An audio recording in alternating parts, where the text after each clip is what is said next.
vlog ទី2មួយថ្ងៃពេញនៅប្រទេសសង្ហៃសម្រាប់ដើរលេងតាមទូនៅគ្នា breakfast គឺភាគច្រើននៅអូតែហើយយើងមានជា buffet អីចឹងយើងអាចចាប់តាមសេរីហើយខ្ញុំបានមកយកទឹកសណ្តែកមកកែជាមួយនឹងគៀវហើយនឹងប៉ែអីខ្លះនៅគ្នានៅនឹងគឺគេញ៉ាំតែប៉ុណ្្នឹងឯងឆ្ងាញ់នៅគ្នាខ្ញុំញ៉ាំនឹងឆ្ងាញ់ហើយបន្ទាប់មកដើរទៅឡានយើងចាប់ផ្ដើមធ្វើដំណើរទៅបន្តនៅគ្នា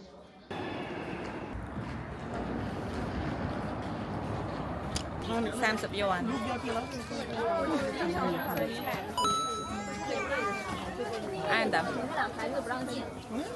strawberry ដែលខ្ញុំកំពុងតែញ៉ាំនេះប្រហែលជា4ទៅ5ដុល្លារណាគ្នាគេមានពណ៌ក្រហមហើយនិងពណ៌សយើងរើសហើយពណ៌សដូចជាថ្លៃជាងនឹងណាមិនតិចទេហើយមកកត្រកហ្នឹងអ្នកគ្នាច្រើនខ្លាំងមែនតើខ្ញុំញ៉ាំអត់ចង់អស់ទេហើយឆ្ងាញ់ផ្អែមមែនតើហ្មង strawberry តិច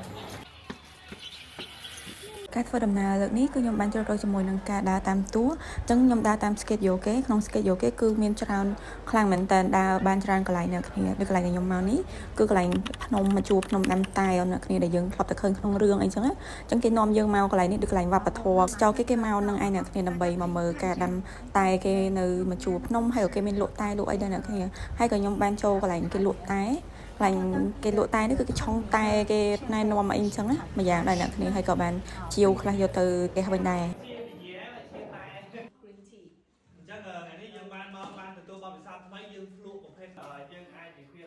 បានមកដល់បឹងស៊ីហ៊ូម្ដងកន្លែងនេះគឺជាកន្លែងដែលគេជិះទូកលេងកំសាន្តកន្លែងនេះគឺស្អាតខ្លាំងមែនតើអ្នកគ្នាដូចឃើញអ៊ំចាស់ចាស់ក៏កំពុងតែហាត់ប្រាណហើយក៏មានភ្ញៀវក្រុមផ្សេងជាភ្ញៀវទេសចរភ្ញៀវទួអញ្ចឹងណាអ្នកគ្នាហើយក៏មានភ្ញៀវខ្មែរទៅច្រើនដែរហើយក្នុងការជិះទូកហ្នឹងក៏មាន include ជាមួយនឹងសបត់ដែលខ្ញុំបានដើរលេងនឹងដែរអ្នកគ្នាអញ្ចឹងយើងដើរលេងតាម flow គេទៅយើងអត់មានចាំបាច់ត្រូវចំណាយលុយអីទៀតទេកន្លែងដែលខ្ញុំកំពុងតែដើរនេះដូចជា walk street គេអញ្ចឹងណាគ្នាមានអមទៅដោយផ្ទះបុរាណដើមឈើធំហើយផ្លូវគេយើងថតមកគឺស្អាតមែនតើអ្នកគ្នា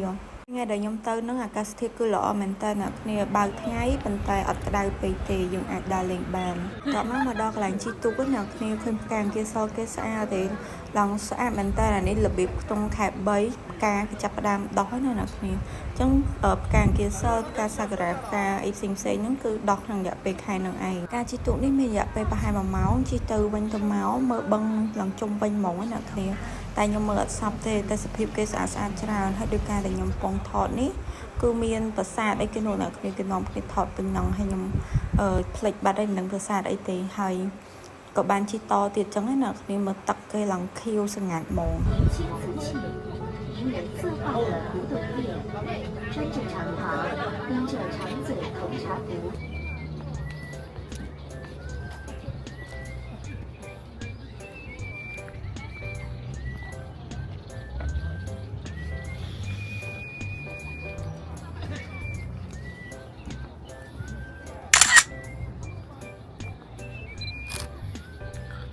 ដើរលេងតាមតួគេក៏ទុកចន្លោះពេលឲ្យយើងសម្រាប់ការដើរថតរូបដើរលេងតិចតួឬក៏ញ៉ាំអីចូលបន្ទប់ទឹកអីចឹងណាគ្នាដោយសារការដើរតាមតួ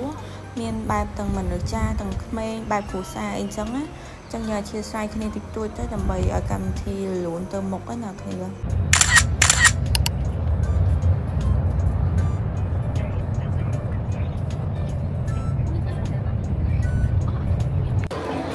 ឥឡូវនេះខ្ញុំកំពុងតែដើរនៅកន្លែង street នៅសង្ហាកន្លែងញ៉ាំអីច្រើនខ្លាំងមែនតើ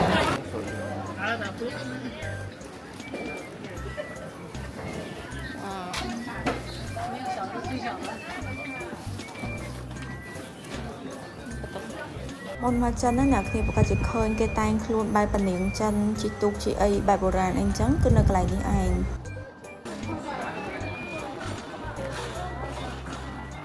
អូយស្នេហ៍សក់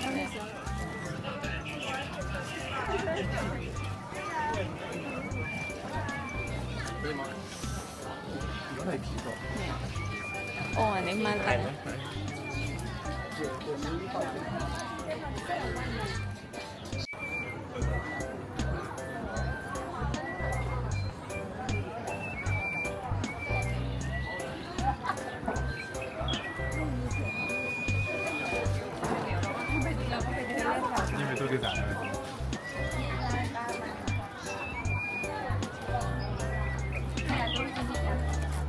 ខូច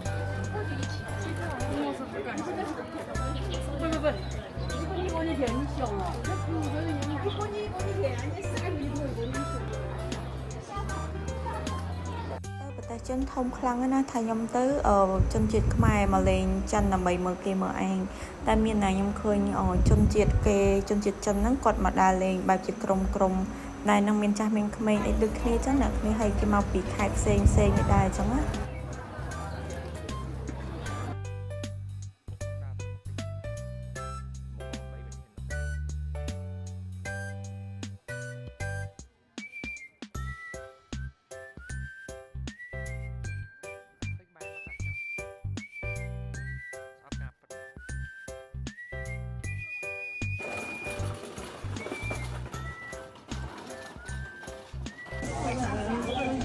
ដល់ពេលពិសេសហើយកន្លែងដែលខ្ញុំរងចាំហ្នឹងគឺពេលយប់នេះឯងអ្នកគ្នាគឺយកមកមើលផមសៀងហៃការធ្វើដំណើរឆ្ពោះទៅរក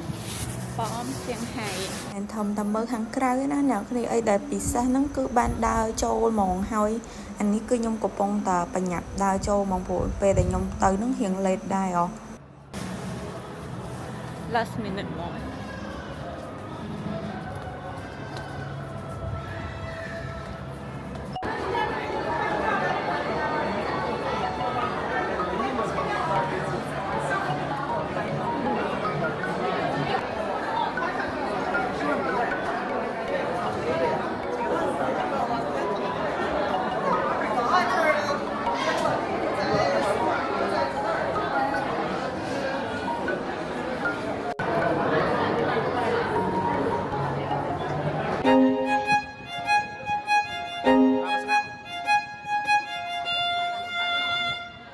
9点整，太空舱即将。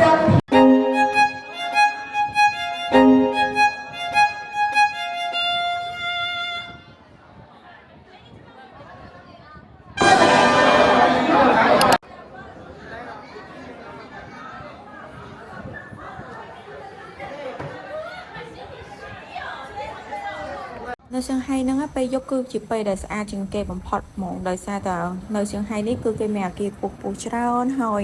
គេបើកភ្លើងចម្រុះពណ៌អីចឹងណាអ្នកគ្នាប៉ុន្តែខ្ទង់តែម៉ោង9ម៉ោង10អីគេបិទភ្លើងខ្លះតែមួយអគារអ្នកគ្នាដោយកន្លែងដែលខ្ញុំកំពុងឈរនេះក៏គេចាប់ផ្ដើមបិទបដាខ្លះដែរតែខ្ទង់ត្រឹមតែម៉ោង9 10អីទេអ្នកគ្នាគុណអ្នកទាំងអស់គ្នាដែលបានមើលវីដេអូនេះដល់ចប់កុំភ្លេច Subscribe or follow for more ខ្ញុំនឹងចេញ Part 3 ពីទៅ Disneyland